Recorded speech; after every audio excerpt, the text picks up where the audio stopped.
Hello, Eugenie here. Today we are speaking with Ananda More, a homeopath in Toronto, Canada, and also the filmmaker of the homeopathy documentary Magic Pills, Promise or Placebo. Ananda is dedicated to her patients, to her own continuing education, and to supporting and building the homeopathic community.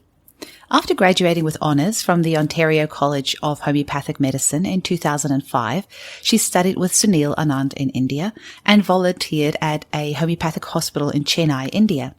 She's also completed a 3-year post-grad program with Louie Klein, as well as studying with many other internationally known homeopaths. She also has a 11-month online course which she offers to home users of homeopathy to empower them with the skills of home prescribing for their family and friends. In the past, she has also served as a board member of the Ontario Homeopathic Association and on the council of the College of Homeopathy of Ontario. She's also the co-owner of Riverdale Homeopathy in Toronto, which supplies remedies to their clients all across Canada and America. Take this round-the-world trip with us today as we travel virtually with Ananda to all the interesting places she visited to learn more about homeopathy and the impact it's having worldwide. And remember to check out her documentary online, Magic Pills, Promise or Placebo, at www.magicpillsmovie.com. Enjoy the episode. Welcome to the Homeopathy Hangout podcast, where we discuss all things homeopathy from around the world. And now, your host, Eugenie Kruger. Hello, everyone, and a very warm welcome to Homeopathy Hangouts. Today, we are hanging out with homeopath, filmmaker, and educator Ananda More, all the way from Ontario. Welcome. Thank you so much, Eugenie. It's a pleasure to be here. It's so lovely to have you. So, Ananda is the filmmaker, producer, director. I think you had all the caps on for that one, hey, of the amazing homeopathic documentary, Magic Pills, Promise or Placebo. Just before we dive into the movie a bit more, can you tell us how you got into homeopathy in the first place? Yeah, I was very skeptical of homeopathy. I originally learned about it in a class in university, and the course was on witchcraft and the occult, which tells you something about how they were looking at this. And our professor was a skeptic, and he loved to talk about how to think about strange and weird things. I still have the textbook from that class, which was titled How to Think About Weird Things. I think it was something like that. And that's where we learned about homeopathy, and it seemed absurd to me, completely absurd. How is it possible that people can believe that taking sugar pills with nothing in them is going to do anything? And I was shocked. And I held this with me for a long time. Then I was traveling in India, and a friend that I was traveling with, German girl, her mom was a homeopath. She traveled with her little kit. And one day I got really sick, and I won't give details. It was a stomach bug, so you can imagine. And she pulls out her little kit, says, "Here, try some of this." And I didn't want to offend her. I didn't assume it would do anything. I took some of her little pills. Looking back, it was probably arsenicum or veratrum. Mm-hmm. And after 15 minutes, I started to feel way better. And I started thinking about it, and it started ruminating in my head. And then I went to see a homeopath in India who helped me with what had been a lifelong depression up to that point. And it really changed my life, and I wanted to do something meaningful. And I just knew from that moment that's what I wanted to do. Amazing. So what were you studying originally? I started with drama, and I did religious studies as well. And then my intention was to go to law school. So I had finished my LSATs, I had rocked them, I was starting to apply to schools, and then homeopathy, derailed all that. Oh, I love it. What an amazing story. And then how did your path go on from there to end up making the movie Magic Pills?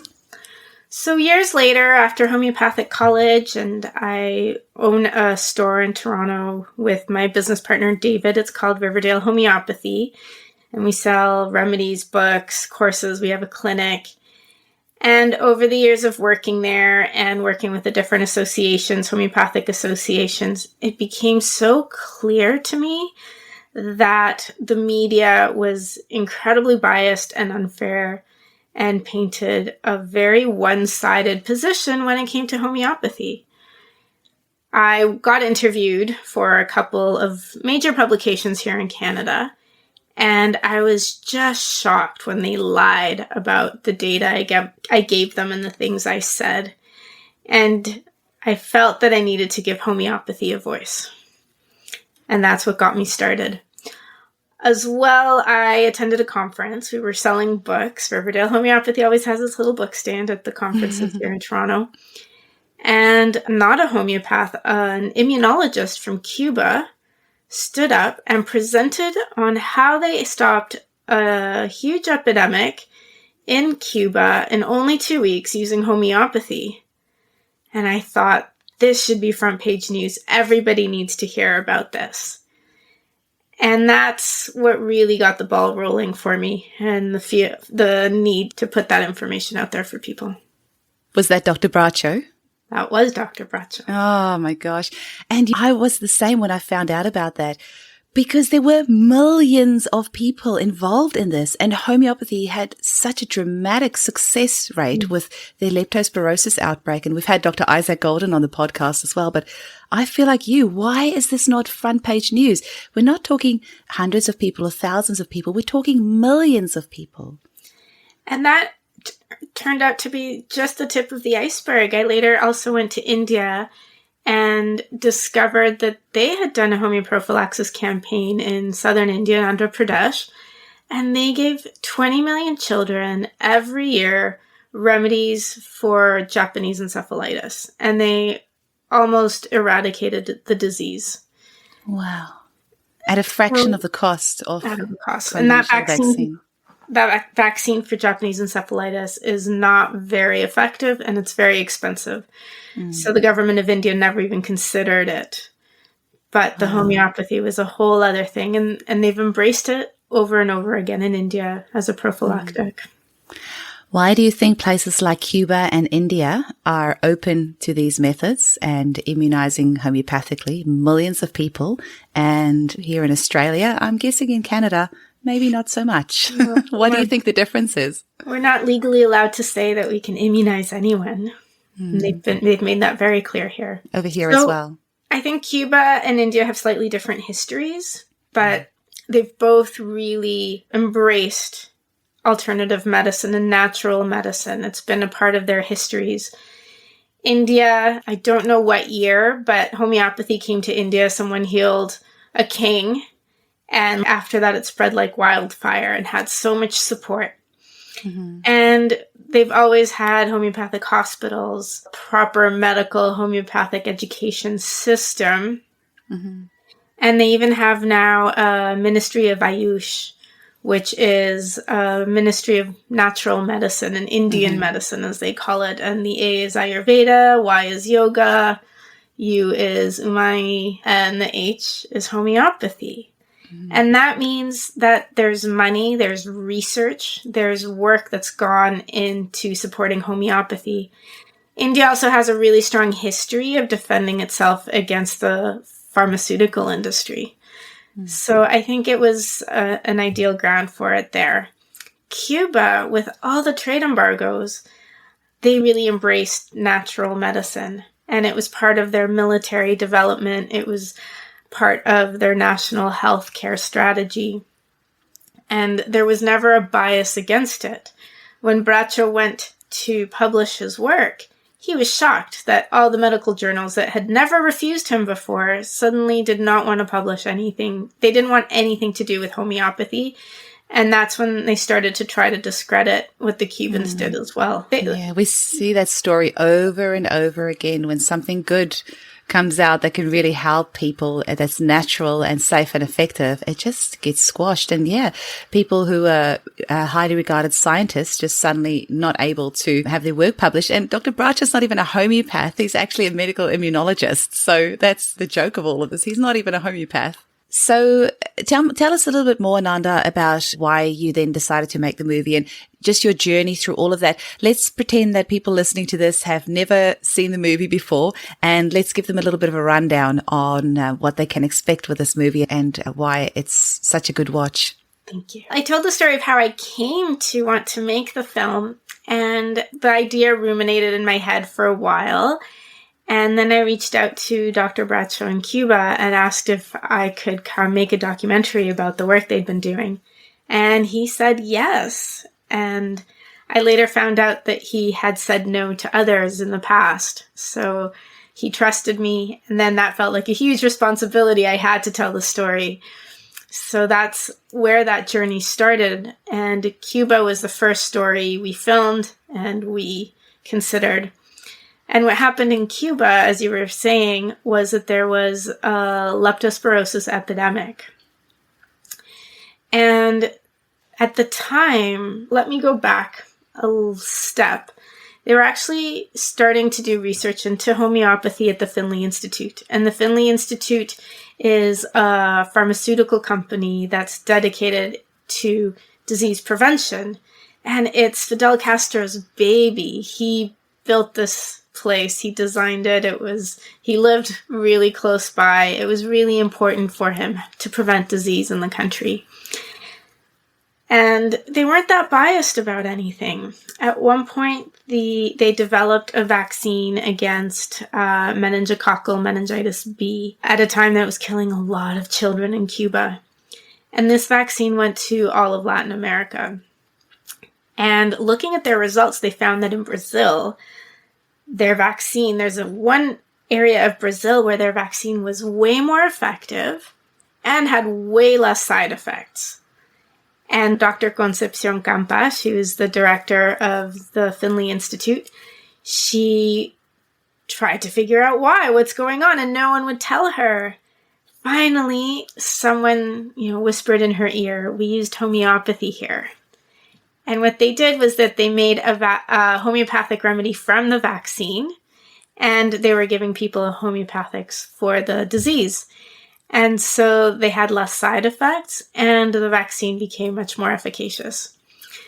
And she got really interested, and she started a whole program to investigate homeopathy and what it was and how it could help. 3 hurricanes in 2017. No, the year before, they had really strong storms and they had flooding. And this disease, leptospirosis, it's a bacteria, it's a spirochete, and it spreads through standing water.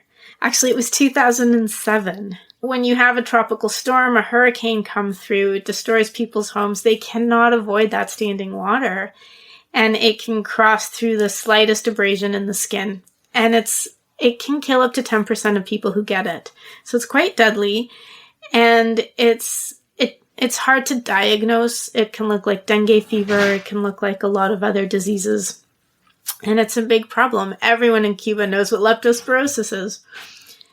So they decided, because they didn't have enough vaccine to go around, and they are the only pharmaceutical company in the world that makes a human vaccine for leptospirosis, they decided to try homeopathy. They had an emergency on their hands. So within 2 weeks, they got remedies to almost 2 million people. And in the following weeks, it grew to 2.3 million people. And within 2 weeks, the cases of leptospirosis had gone below historical levels in that area. And they were amazed. The next year, they also continued with the campaign and the next potency of the remedy. And then hurricanes hit the entire country. It was one of the worst years on record for Cuba with hurricanes. And this helped create a control group. So we had 3 provinces that are called the intervened area, and we have the rest of the country. And in the intervened area, the cases stayed below historical levels. And in the rest of the country, they were up 20-30%. So we have a control, we have the group, and those levels stayed that low for a long time. And I thought that was such an important story to tell. And it's so beautiful in the film because we have footage of the hurricanes. We have people telling us what they lived through and what it was like. And the miracle that homeopathy saved so many lives. And we were able to follow up on that. And they replicated that data over and over again. Wow. The first time I heard that story was an interview on YouTube with Dr. Bracho and Isa Golden. And they were sitting in a little hotel room there in Cuba with a little blue background wall, and them telling this story, and my mind just being blown, like, how is this not blasted all over the media? So thank you so much for telling this story. My pleasure. I would love if you can share some more, because you've got such good stuff in this documentary, and the Banerjees, they are so amazing. I would love if you could share a bit about your trip to India as well. Yeah, India's it's one of my favorite countries to visit in the world, and I'd never been to Calcutta. But they're Banerjees. They were a father and son. Unfortunately, they've both passed since the making of the documentary, but their work continues. They had many students. And Dr. Prasanta, the father, over time developed these protocols. So it's very different from classical homeopathy, and not all homeopaths agree with this methodology. But I believe you have to go with what works. And they became very famous for their brain tumor protocol, specifically because they were so effective and still are. And people come from all over the continent, the subcontinent. And there's about 1,000 people every day who line up outside the clinic to be seen by one of the doctors or their students. And these doctors, they spend 5 minutes with a patient. It really is protocols. You have a brain tumor. These are the 2 remedies you take.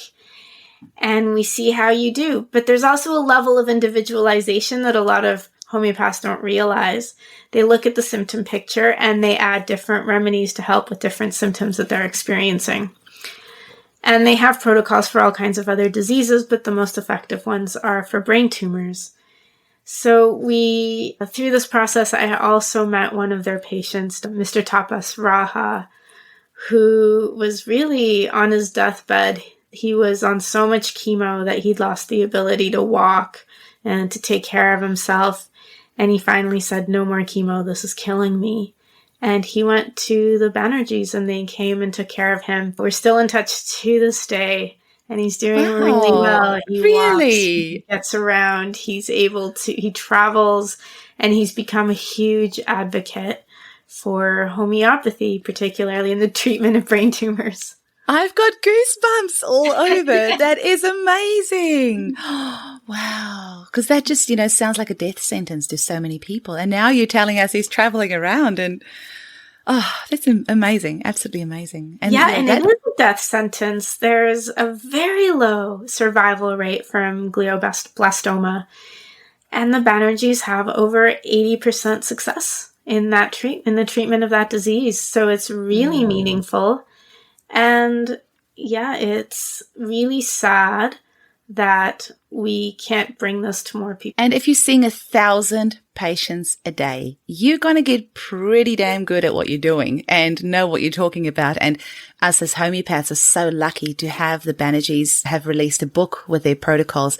And I use it often in my clinic. If I'm getting stuck in a case, I will often open up my Banerjee protocols book and get some things out of there. And they have got protocols and they're not just for cancer, but all sorts of other things, constipation, even I'm just trying to think of what else. I've got a client who's got idiopathic thrombocytopenia, and just happened to find a protocol for her in that book. So it's a brilliant book, and I hope more homeopaths use it because it might be a very far cry from classical homeopathy. But at the end of the day, if it works, that's all that matters, is helping our clients. Exactly. I think we have a lot of homeopaths who like to stick to their haunches around, this is how you practice, this is not how you practice, that's not homeopathy. And really, we know very little of what homeopathy can encompass and how it works. And so it's important for us to investigate every nook and cranny. And what was really amazing when I was at the clinic was they give me free range. I could go anywhere I wanted. I could look at anything. I could talk to anyone. No one was looking over my shoulder. And every patient I talked to was getting better. And isn't that what matters? That's so amazing, hey? Now, your journey did not end there. You had several trips, but one of them that I'm super interested in is Homeopathy for Health in Africa. Can you tell us more about that? Yeah, so two brilliant homeopaths, Jeremy Scher, who's one of the biggest teachers in our community, and Camilla Scher, started this organization in Tanzania. Jeremy had some really interesting experience in the Western world treating HIV and AIDS. And he, having grown up in Africa himself, felt he wanted to go back and see if he could actually have an impact on HIV AIDS in Africa. So they up and moved their entire family to Tanzania and created this organization, and they see patients all over the country. They go, particularly what I found very interesting is they go to the Maasai villages where they're the only healthcare providers who these people ever see. And they treat everything. They're not just treating HIV/AIDS, for which their results are incredible, and they've really kept track of everything that's going on there. But they're treating brain tumors, diabetes, like anything that people are coming down with or are getting sick from in areas where they have zero access to healthcare. So what they've done is really vital to that community. And they're also teaching locals so that they can start doing this for their own communities as well. Oh, that's beautiful. And that story that you had in the movie about how the woman gets ostracized if they have AIDS. And it's just so heartbreaking what they have to go through. Yeah, the AIDS widows, it's a huge issue. And what happens is that the woman's husband dies and she gets blamed for giving him AIDS. And she often gets it from her husband. So now she's sick. Her family ostracizes them, kicks them out of the house, takes away the furniture, takes away everything. And now they have to raise the children on their own, and they're ill. Oh, it's just unthinkable, hey? Yeah. So the difference Homeopathy for Health in Africa has made is incredible. And if anyone wants to support them, their website is, you just do a Google search for Homeopathy for Health in Africa. And I think it's a really worthwhile cause. You must have been reading my mind. I was just about to put that in there. And there's a homeopathic pharmacy here in Australia, where I forgot where I was for a second. You've taken me on this journey. I forgot what country I was in here in Australia. And because I've been buying so many remedies from them, they sent me a Christmas gift. And my Christmas gift was a donation to Homeopathy for Health in Africa on my behalf. And I was like, that is the best Christmas gift anyone could have given me. So if you're looking for a good Christmas gift for your homeopath, please buy them a donation to Homeopathy for Health in Africa in their name. And also buy them a copy of the Magic Pills DVD. Yes. I love that. That's amazing. It's great, eh? I thought that was lovely. So, I might feel that. Yeah, you should. So how long has this journey taken you in total? Like, how long did it take you to make this movie? And hang on, you're not a trained filmmaker, right? No, I do have a degree in drama, but I was very much focused on theater for all that time. And I thought, storytelling, same. And it was very different. But yeah, I didn't know the first thing about filmmaking. I started working with a recent film school graduate, and we did our first trip to Cuba together. And I slowly learned.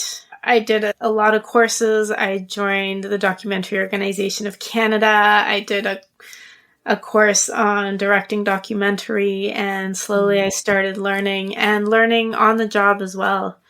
So I feel like I got a little mini degree in filmmaking. Apprenticeship, of course. Yeah. And how long did the movie take you in total? It took 7 years to make. Oh, wow. And then there's the marketing and the distribution of the film, which is still ongoing. That's some serious tenacity to keep going for that long. So tell us a bit more, Ananda, about how this movie has influenced your life and how has it changed your life, and what has it meant for you in the last 4 years since it's come out? I think one of the most important things it did for me was give me certainty in the fact that homeopathy does work. I sometimes have my doubts. I might see really cool things in my clinic happen, but I'd always question, oh, maybe it was the chiropractor they went to see, or maybe it was this and that. And I really went out making this film with the true question in my heart, does homeopathy really work? And I am 100% convinced that homeopathy is effective and that it works and that it has a huge place in the world of healthcare and can make a big difference. So that for me, that certainty gives me confidence, and it's been really meaningful for me. I've also become very connected with the homeopathic community, been able to do grassroots activism, and through my mailing list, really bring people together. We've had a lot of important actions happening in the US recently with the FDA really wanting to basically make homeopathy illegal. And we're able to bring people together, let them know when there's a petition to sign, a letter to, and activate people, let them know what's going on. And that's been really important to me. Mm-hmm. And that was my goal from the beginning, to not just educate, but also mobilize people to act, to make sure that we can have continued access to homeopathy in the world. Absolutely. What can you maybe tell our listeners a little bit more about what's going on in United States and the FDA and what's happening there? So the FDA put out a draft guidance document that, when read very carefully, basically states that because homeopathy was grandfathered in, and just to give a background on that, the FDA was started by a homeopath, actually. And they made sure that homeopathy, because it is safe, it's non-toxic, there is no danger from homeopathy, there's no reason for it to be unavailable in the US. And so the FDA was really formed to make sure that dangerous products were used appropriately when needed, and the public was not exposed to them. So suddenly, out of nowhere, the FDA decides that homeopathic remedies are a new drug, and that they are therefore not approved by the FDA, and they have to go through the whole new drug application process, which is very expensive, around $3 million per homeopathic remedy. Wow. And then you have to go through clinical trial process, which isn't effective for homeopathy. That clinical trial process works for allopathic medications because it looks at one pathology, one symptom, and the effect of that remedy on that one pathology, where homeopathy has an aspect of individualization. And you can have 5 people with the flu and all of them will need a different remedy.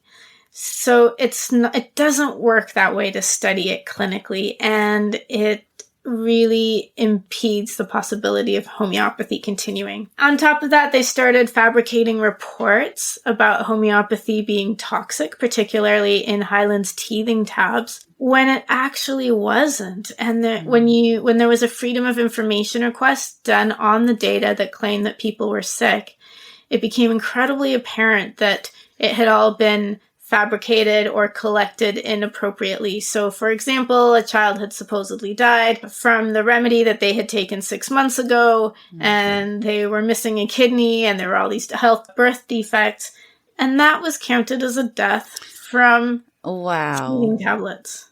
Oh my gosh, I did not know that part of the story. I knew about the Highland tablets, and I saw they had belladonna in there in a 12X, and I was like, yeah, it's still got none of the, I think past the 6C, it's got none of the physical substance in it. And I thought 12C. Yeah.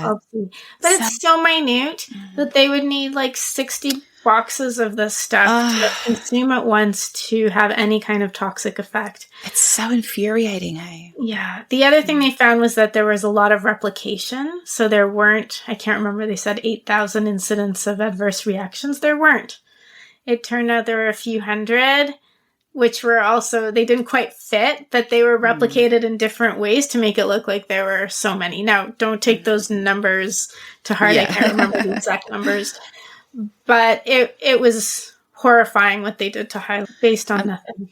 I'm glad to see Highlands is still going because their website's still up, and I see they now have a teething formula and it says no belladonna on it. Yes, it just sounds crazy. I mean, you couldn't make this stuff up, right? Yeah, it's insane. And so just to continue with the FDA story, they created this draft guidance document that was on the verge of making homeopathy illegal. And the homeopathic community in the US is a little bit divided. They were having a hard time coming together. And the Homeopathic Pharmaceutical Association didn't want to stand up against the FDA. They wanted to work with them. They thought it could all work out. It'll be okay. And they didn't want to scare any of their retailers. So they just went along with the FDA story. And then this woman, this mother, Paula Brown, rose up from the ashes and said, there is no way I need homeopathy. That's how I treat my children. That's what helped me when she had interstitial cystitis, which is extraordinarily painful. Her doctor was handing her over a flyer that said where she could find support groups for the drug addiction, the opioid addiction she would have for taking the drugs to treat this condition. And she thought to herself, there's no way I'm going to go through that. And she went to see a homeopath and it worked. Amazing. So there was no way she was going to allow that to disappear from her life. And she joined other mothers and they created an organization called Americans for Homeopathy Choice, which really galvanized the homeopathic community. And the FDA still has not managed to pass this draft guidance. They're still trying, and now Paola and the organization have the support of different Congress people and senators, I believe. So they've come a long way, and it's another organization. If people want to donate, please do. Can you just say their organization name again? Yes, Americans for Homeopathy Choice, and their website is homeopathychoice.org. You do not mess with a mama bear. Like, you do not take away her powerful, natural, effective tools to heal her children. You just do not go there. And that's why my mission is to educate as many mums as possible about homeopathy, because mothers are powerful. And when we stand together, we can achieve incredible things. And like Paola homeschools her children, and she's got a busy practice, and she's running this organization. Same with you, doing this movie while raising your daughter, while having a clinic. Don't mess with us mums. No. Let's get it out there. Yeah, now, speaking of all the things that you're doing, you also have Riverdale Homeopathic Clinic. So tell us a little bit about what you do there and how that got going. And it's really, for me, it's a hub for homeopathy, for everything homeopathic in Canada. And we do also serve the US. And sometimes we can get remedies to far off places, but we try not to too often. Mm-hmm. And we get if you're looking for a remedy, we'll do our best to get it for you.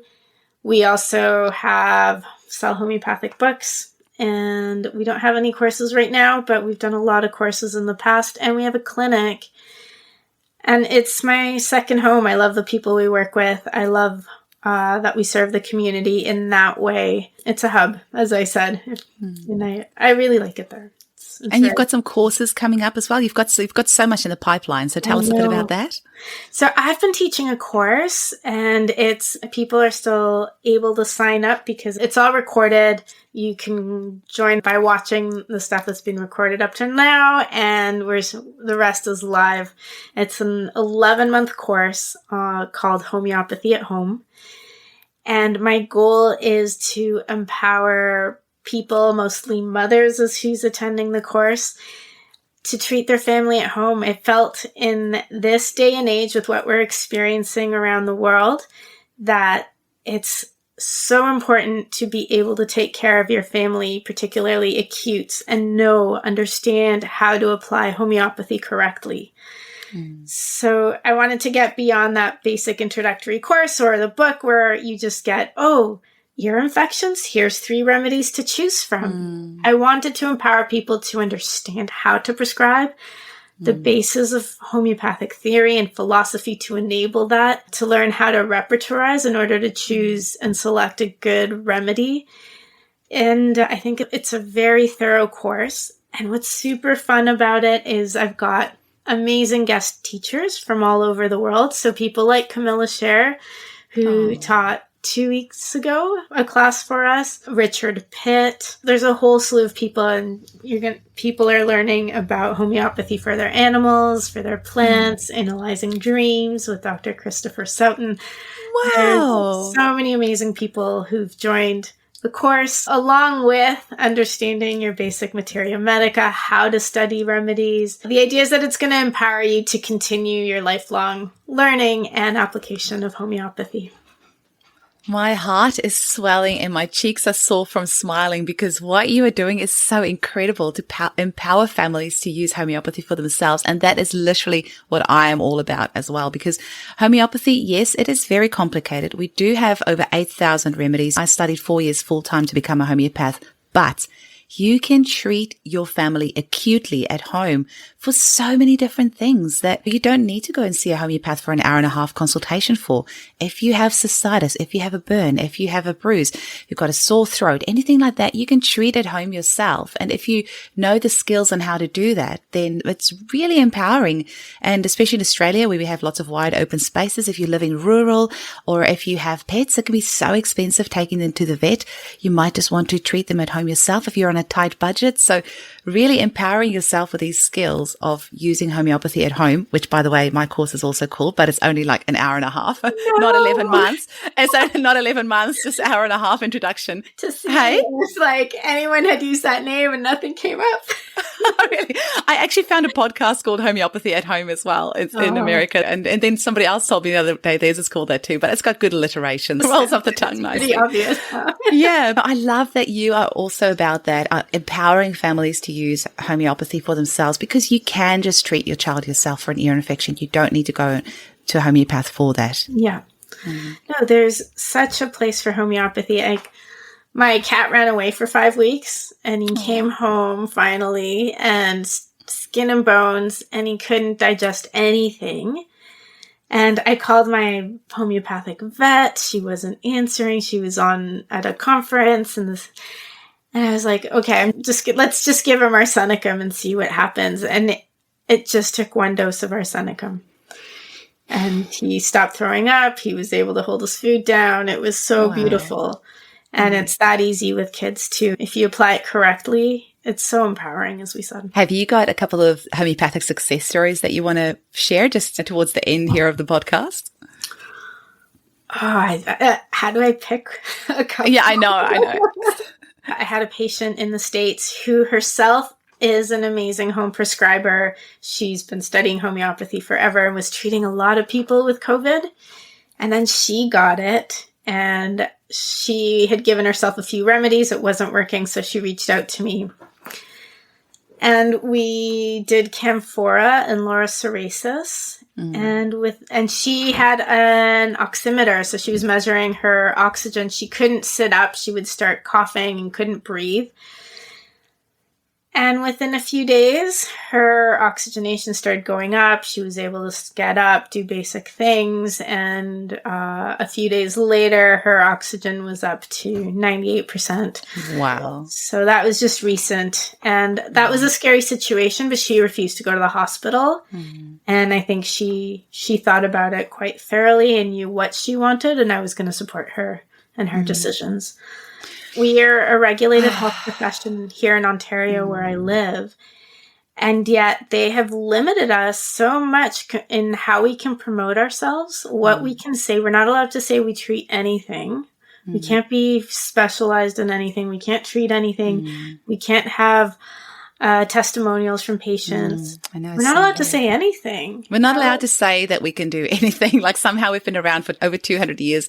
The royals have spoken out publicly about how they use homeopathy. Gandhi, Mother Teresa, Cher, Tina Turner, the Beatle, whose name I always... Paul McCartney. Yeah. I've all spoken out about how they use homeopathy and how successful it is, but we're not allowed to say anything about what it is that we do. So I think that's a whole other podcast or a whole other rant. Maybe once I've stopped the record button, we can have a little rant afterwards. Yeah. So, Ananda, I always finish up on a bit of fun before we get your links and how people can get hold of you. And that is, tell me your top 3 remedies for you personally that you can't live without and why.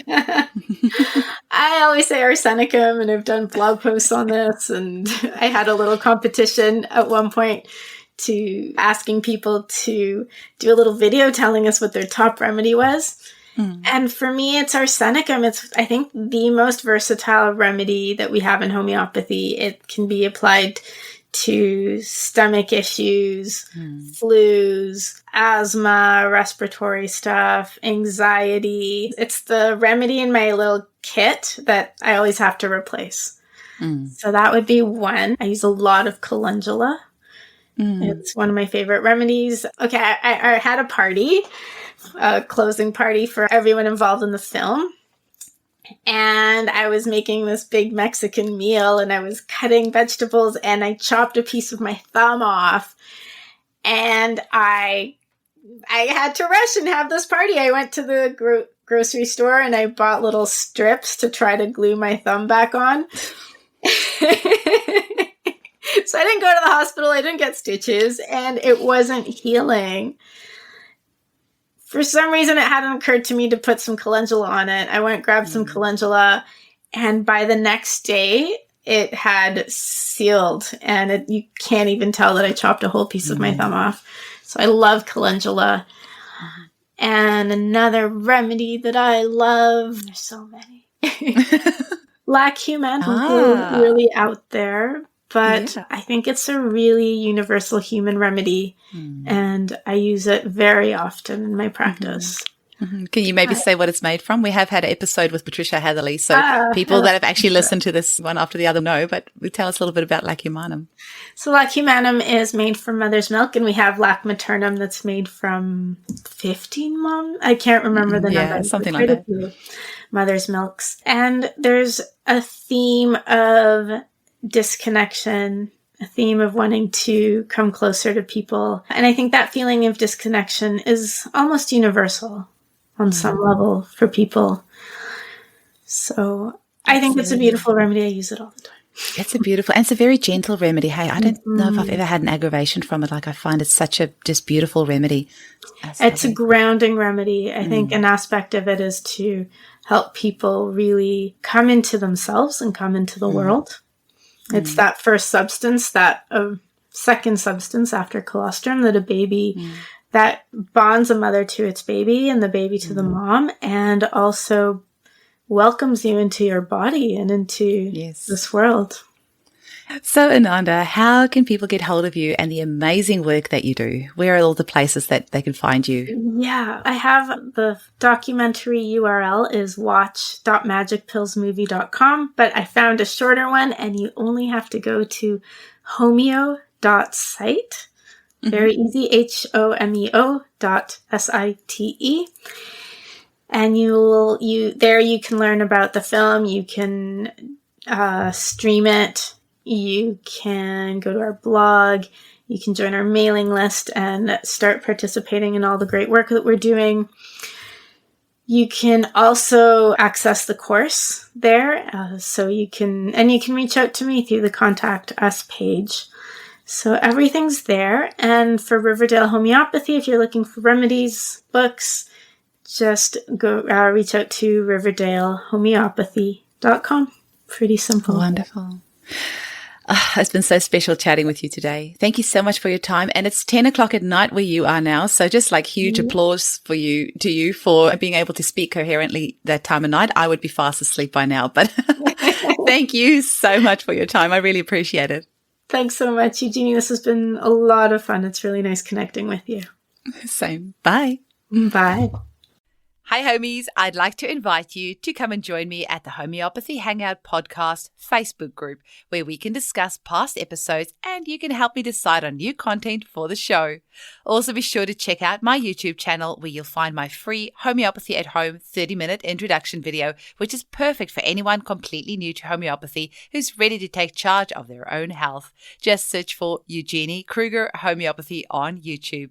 And if you'd like to support this podcast, you can make a once-off $5 donation by visiting www.patreon.com buymeacoffee.com/hangout. Or if you'd like to make a monthly donation, you can visit www.patreon.podbean.com/homeopathy hangout.